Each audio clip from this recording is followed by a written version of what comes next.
বাদাম কিরকম হয়েছে এবার? সুন্দর বাদাম হয়েছে।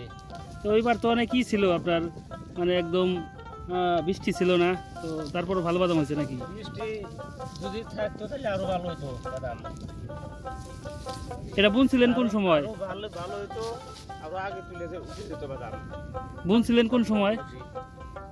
পৌষ মাসে। পৌষ মাসে না? হ্যাঁ এখন ওদের তুলতেছেন। হ্যাঁ। কয় বিঘা বুনছিলেন?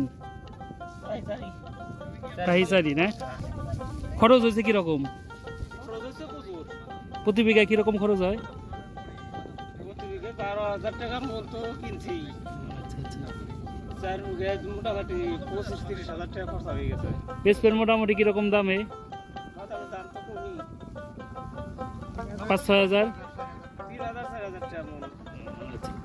খরচ হিসাবে বাদামের দাম কম আর কি। হুম, হুম, হুম।